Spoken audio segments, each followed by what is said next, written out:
విచారణ ముగిసింది.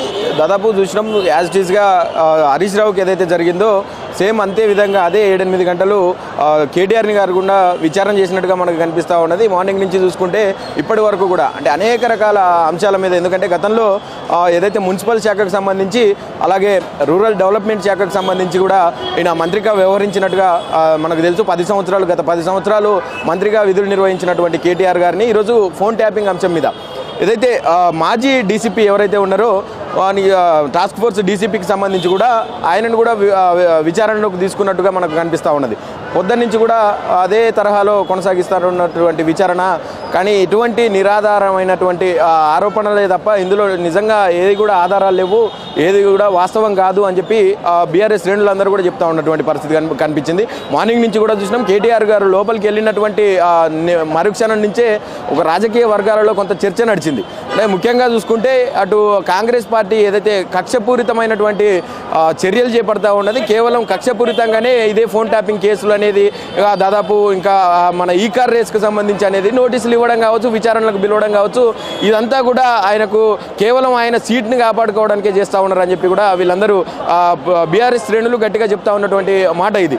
అయితే మార్నింగ్ నుంచి కూడా దాదాపుగా ఒక 7-8 గంటల పాటు కేటీఆర్ని కూడా విచారించడం జరిగింది. ఇదే అంశం మీద దాదాపుగా అంటే గత ప్రభుత్వంలో అసలు జరిగినటువంటి ఆర్థికపరమైన లావాదేవీలలో ఉన్నటువంటి దానికి సంబంధించినటువంటి క్వశ్చన్స్ కావచ్చు, ఇంకా ఇతరత్ర క్వశ్చన్స్ కూడా ఆయనని అడిగినట్టుగా మనకు సమాచారం అందుతూ ఉన్నది. లోపల నుంచి అటు సిపి సజ్జనార్ని కూడా జూమ్లోకి తీసుకున్నటువంటి పరిస్థితి, ప్రజెంట్ డీసీపీని కూడా జూమ్లోకి తీసుకొని వాళ్ళని కూడా అందులో భాగస్వామ్యం చేసినట్టుగా మనకు సమాచారం అందుతూ ఉన్నది. ఇంటెలిజెన్స్ వ్యవస్థ కూడా కొంత పటిష్టం చేసి ఈరోజు బీఆర్ఎస్ శ్రేణుల్ని ఎక్కడికక్కడ అణిచివేతలకు గురి చేసి ఈ విచారణ అనేది కంటిన్యూ చేసినట్టుగా మనకు చెప్తా ఉన్నటువంటి పరిస్థితి.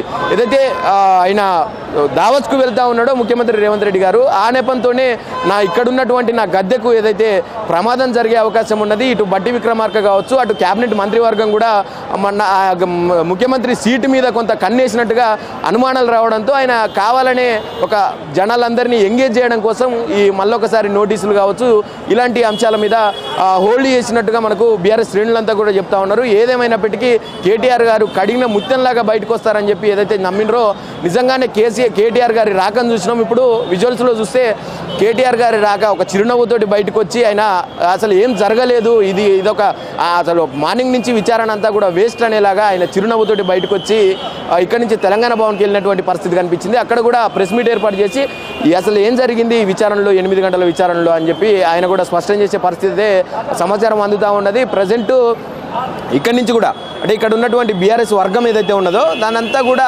కేటీఆర్ గారు, కేసీఆర్ గారు కావచ్చు, ఇంకా ఇతర సీనియర్ నాయకులు హరీష్ రావు లాంటి వాళ్ళు కావచ్చు, బీఆర్ఎస్ నాయకుల మీద అక్రమంగా పెడతా ఉన్నటువంటి కేసులకు, తీసుకుపోతూ ఉన్నటువంటి విచారణలకు ఎవరు భయపడే ప్రసక్తి లేదు. ఖచ్చితంగా ప్రభుత్వ వైఫల్యాలను అడుగడుగున ఎండగడతాం, బరాబరు మేము ఎలాంటి కేసులకైనా విచారణలకైనా మేము హాజరవుతామని చెప్పి కూడా బీఆర్ఎస్ పార్టీ నాయకులందరూ కూడా స్పష్టం చేస్తూ ఉన్నటువంటి పరిస్థితి. ఇది ప్రజెంట్ ఇక్కడి నుంచి తాజా వార్త.